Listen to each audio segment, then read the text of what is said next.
Class 12 आपके पास inverse trigonometry function का part 2 है। आज आपको साइन इनवर्स फंक्शन का बता दिया था, कॉस इनवर्स हो गया सर, टेन इनवर्स, और जो लास्ट का 3 के हैं आपके पास इनवर्स ट्रिग्नोमेट्री फंक्शन है, उनके बारे में देखते हैं। तो अब आपके पास इनवर्स ऑफ कोटेंजेंट फंक्शन है। कोटेंजेंट जो फंक्शन होता है वो किसके लिए बोलते हैं? कॉड के लिए। इसको आप क्या बोल सकते हैं? ओनली कॉड फंक्शन भी बोल सकते हैं। तो देखते हैं ये इसका इनवर्स किस टाइप का फंक्शन होता है। तो cot inverse is a function, cot inverse is a function whose domain is capital are.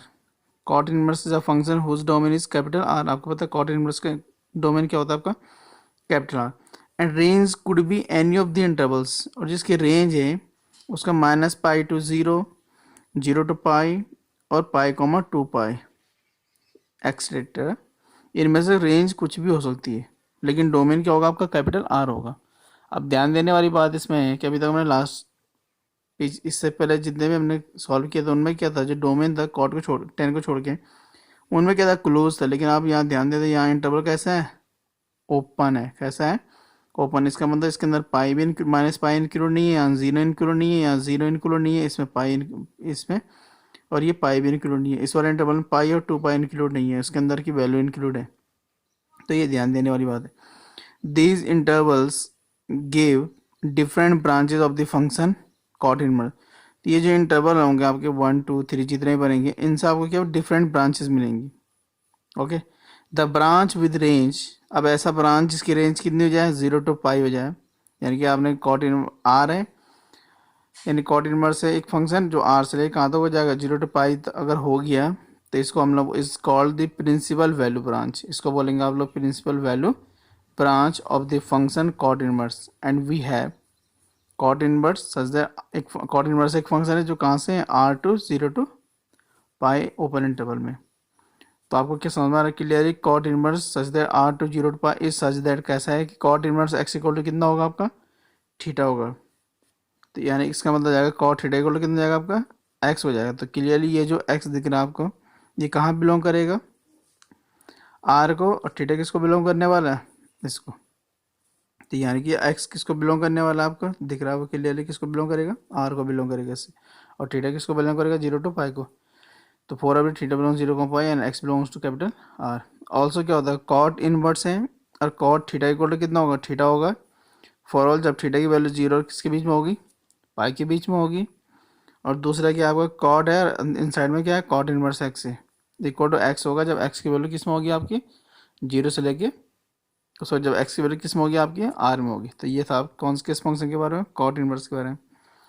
अच्छा, लास्ट टाइम शायद मैंने आपको बताया नहीं, इनका इस बार जो ग्राफ है वो ग्राफ इस बार आपके डिलीट हो गया आपके सिलेबस से, क्योंकि जो सीबीएसई ने 30% जो सिलेबस रिड्यूस किया उसमें इनवर्स ट्रिग्नोमेट्री फंक्शन का जो ग्राफ है वो डिलीट हो गया।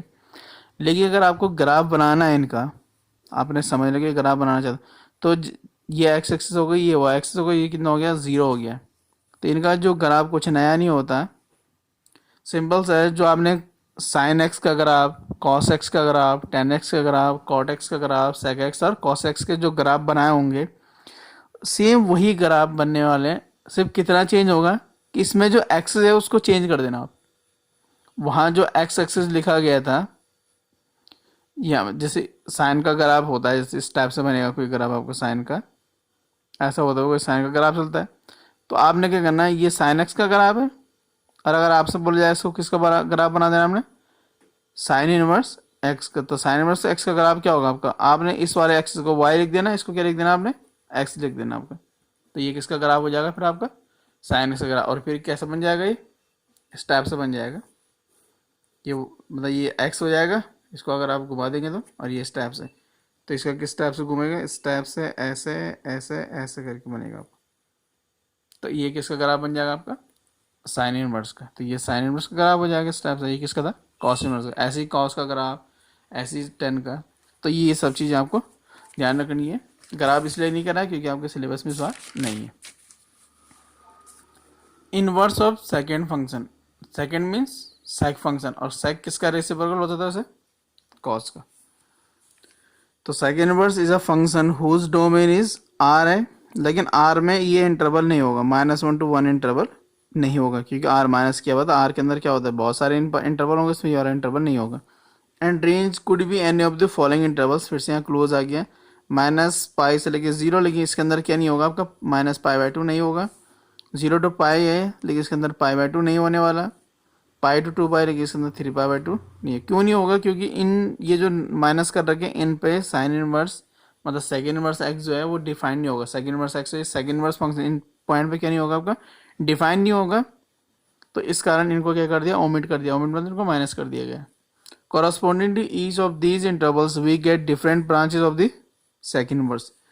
The branch with range 0 to π minus कितना π/2 is called the principal value branch. तो इसी को बोलेंगे आप लोग प्रिंसिपल वैल्यू ब्रांच बोलेंगे of the function second inverse. वी दस है, तो आपको क्या मिलेगा, सेकेंड इनवर्स, इसका डोमेन हो गया R minus interval open interval -1 to 1 to 0 to π, और इसके अंदर क्या नहीं है आपका π/2 नहीं है, क्लोज में है इस बार। और ये जो क्या आपका π/2 माइनस क्लियरली सेकेंड वर्ड आर्ट वार इस सच दैट कैसे हो जाएगा आपका, second word x equal to theta है, डबल इंप्लाई है, इसका मतलब क्या, if and only if sec x equal to sec theta equal to कितना जाएगा आपका x हो जाएगा। अब ये बताने की जरूरत नहीं है आपको कि ये जो x है किसको बिलोंग करने वाला है, आपका इसको बिलोंग करने वाला है, और जो थीटा है किसको बिलोंग करेगा, 0 to π और -π/2 इंटरवल को बिलोंग करेगा। ऑल्सो सेक है, सेक थीटा इक्वल थीटा होगा जब एक्स क्या होगा, जब थीटा इसके अंदर होगा, एंड सेक है और इन साइड कितना आपका सेकेंड इनवर्स एक्स है इक्वल टू एक्स होगा जब एक्स आपका यहाँ क्या करेगा, बिलोंग करेगा। इसको डोमेन बोलते हैं, ये क्या हो जाएगा आपका रेंज हो जाएगा। अब है inverse of the cosecant function. Cosecant किसका होता है, यानी कॉसेक हो जाएगा, और कॉसेक जो होता है वो क्या होता है आपका, किसका अपोजिट होता है, साइन का। तो cosec inverse is a function whose domain is r2 minus ये ओपन इंटरवल है, and range could be any of the intervals -3π/2 -π/2, इसमें से पाई नहीं आएगा, इसमें -π है, इसके अंदर 0 नहीं आएगा, यहाँ की नहीं आएगा आपका पाई नहीं आएगा इंटरवल, क्योंकि इसमें क्या होगा, इन ये जो माइनस किए हैं इन पॉइंट पर या इन एंगल पर आपका ये फंक्शन वो डिफाइंड नहीं होगा। Corresponding to each of these intervals we get different branches of the function cosec inverse. The branch with range, एक ऐसा ब्रांच जिसकी रेंज ऐसी हो जाए या -π/2 to π/2 और -0 is called the principal value branch, is called the principal value branch of cosec inverse. तो वही है क्या हो जाएगा आपका, ये कॉसेक इनवर्स है, इसको मैथमेटिकल इस फॉर्म में लिख देंगे आप, ठीक है जी। Such that cosec inverse x equal कितना थीटा है, तो कॉसेक थीटा इक्वल कितना जाएगा आपका एक्स, यहाँ इफ एंड ओनली इफ है, अगर ऐसा होगा तो ऐसा होना चाहिए, ऐसा होगा तो ऐसा होगा। डबल इम्प्लाई का मतलब ये होता है, जैसे लेफ्ट टू राइट होगा वैसे राइट टू लेफ्ट हो जाए। Also cosec inverse cos theta equal to theta होगा जब आपको थीटा यहाँ लाई करेगा, and cosec inverse cosec bracket में कॉसेक इनवर्स एक्स होगा इक्वल टू एक्स होगा जब आपके एक्स कहाँ लाई करेगा, इस यानी कि डोमेन में लाई करने वाले। तो ये था आपके पास तीनों ही इनवर्स फंक्शन। अब है प्रिंसिपल वैल्यू ब्रांचेस। तो प्रिंसिपल वैल्यू ब्रांचेस जो होते हैं उनको एक टेबल में लिख दिए हैं, आप इनको एक टेबल बना सकते हैं। टेबल इसने बनाया है ताकि आपको ये याद रहे। नॉर्मली क्या होगा, अगर किसी क्वेश्चन में कोई ब्रांच नहीं गिवन है, कुछ नहीं बोला गया आपको सॉल्व करने की बोला गया ऐसे, तो आपको ये एज्यूम करना है कि उसने आपसे प्रिंसिपल वैल्यू ब्रांच के बारे में ही बोला होगा। फिर तो क्या होता है, साइन इनवर्स होता है आपका ये इसका डोमेन हो जाएगा और इसकी क्या हो जाएगी रेंज। तो ये प्रिंसिपल वैल्यू ब्रांच ये वाली कॉसेक इनवर्स हो जाए -1 to 1, ये इसकी क्या हो जाएगा रेंज। यहाँ ध्यान देते रहना, सब में क्या है क्लोज इंटरवल है। जैसे ही आप 10 में पहुंचे इसका डोमेन क्या है आर है, लेकिन इसकी जो रेंज जाएगी -π/2 to π, लेकिन यहाँ ब्रैकेट कैसा आ गया ओपन। कॉट इनवर्स है, यहाँ फिर से डोमेन क्या आपका आ रही है और यहाँ क्या 0 to π, ये इसकी प्रिंसिपल वैल्यू ब्रांच हो गई।